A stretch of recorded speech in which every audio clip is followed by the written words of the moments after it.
Hey guys, it's Mo with Mujak. Another day, time for another video, and your vocabulary teacher, your English friend, and most importantly, your friendly neighborhood climate activist.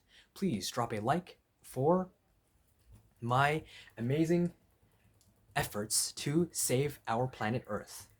So, moving to today's main menu of amazing, succulent, delicious vocabularies, we have the words fraudulent, gaffe, faux pas, and, last but not least, the longest, or at least one of the longest, words in the English language, non scientific, has heck of a long history, and has 12 syllables and 28 letters. If you do not believe me, count them out. Antidisestablishmentarianism. Say it faster. Antidisestablishmentarianism. And faster? Antidisestablishmentarianism. Oh my gosh, that is quite a mouthful. But by the end of this video, you will understand what these words mean and how to say it faster than Mo. If you can. Alrighty. So, moving to the meanings of all of these amazing vocabularies. So, number one, fraudulent. What does it mean? You cut the word in half and it leaves you with fraud. Fraud means fake, a lie, something that is an untruth.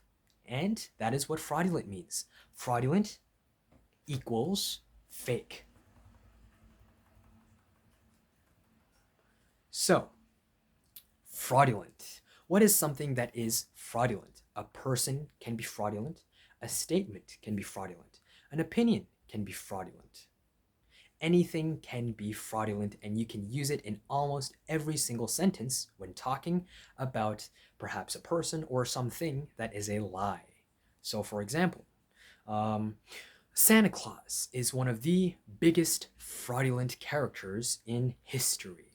Many parents tell their kids that Santa Claus will jump down their chimney every single Christmas, December 25th, and he will leave them amazing toys and amazing presents. Unfortunately, he is one of the biggest frauds and a fraudulent character that many parents tell their children to basically act better and be a good child. Unfortunately for me, I never had, or fortunately actually, fortunately for Mo, he never had to deal with the fraudulent Santa Claus because for Mo, Santa Claus was Dr. Cho. Dr. Cho would be his Santa Claus every single Sunday, and he didn't need December 25th because every Sunday, Lotte department store was waiting, and the Lego aisle was also awaiting Mo. So, someone that is fraudulent, something that is fraudulent. Fraudulent. So, have you ever been a fraudulent person, or do you know any people that spread fraudulent messages or opinions around? So, that is fraudulent. Moving on to the next vocabulary, which is gaffe. Gaffe is one of my favorite vocabularies to use, and I oftentimes use it when talking about embarrassing situations. And that is exactly what gaffe means.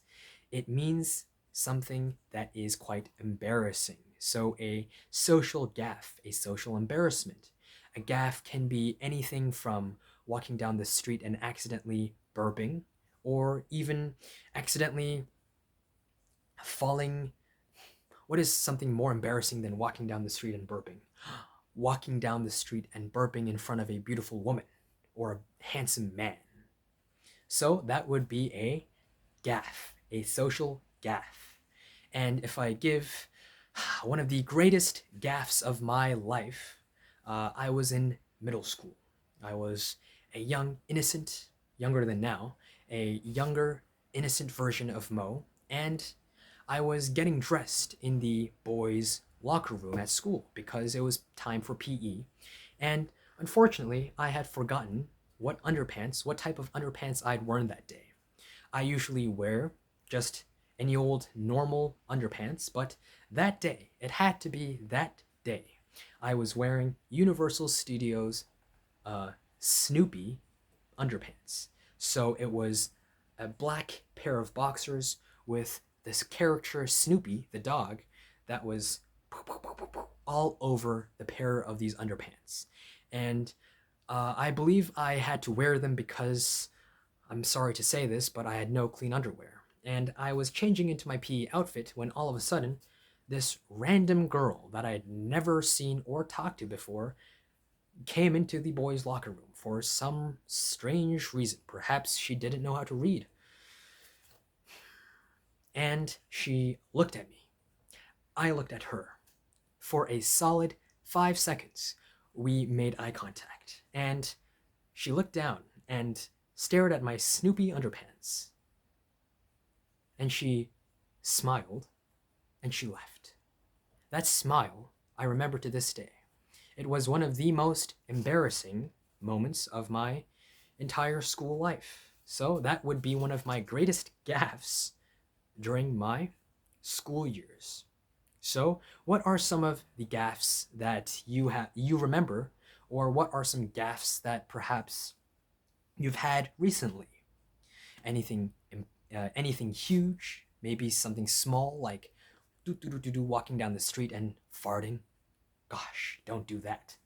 Alrighty, so gaffe. And right next to gaffe, we have a very, very similar word called faux pas. Is it Latin? Is it German? No, it is French. And the literal translation for faux pas is gaffe. It means, again, embarrassment or something that is embarrassing. So if I tell you the story again, but this time instead of gaffe, I use faux pas, it will go something like this. So I was getting dressed in the boys' locker room, and there was this random girl that came up to me, or that came into the locker room, looked at my Snoopy underpants, smiled, and left.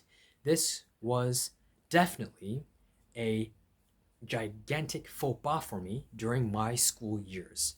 An embarrassing situation, a social embarrassment. So, gaffe, faux pas.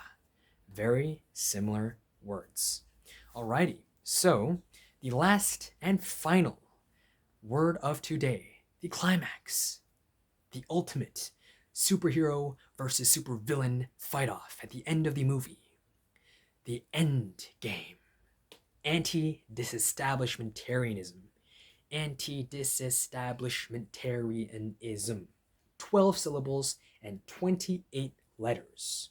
And anti-disestablishmentarian, and I can't even say it properly. Anti-disestablishmentarianism, it has to do with the church. So this word originally started in Great Britain, and it was an ideology that was meant to stop giving power to the church. So a long time ago in Britain, the church had power. And the church was on the same playing field as that of the government. So anti-disestablishmentarianism was an ideology to try and stop this and actually give power to politicians and not these random popes and these priests, because what happens when you give control to too much, when you give too much power to one side? Of course, balance is shifted, and religious people, as crazy as they are, will definitely take advantage of that. And of course, I won't get to too much in this video. If you want to know more about the history of anti-disestablishmentarianism, please join me in my class, and I will be glad to explain. Alrighty, so anti is against. So disestablishmentarianism is against the church being in power. So anti would be going against that ideology. Alrighty, so anti-disestablishmentarianism. Fraudulent, gaffe, faux pas, anti-disestablishmentarianism. Please remember these words,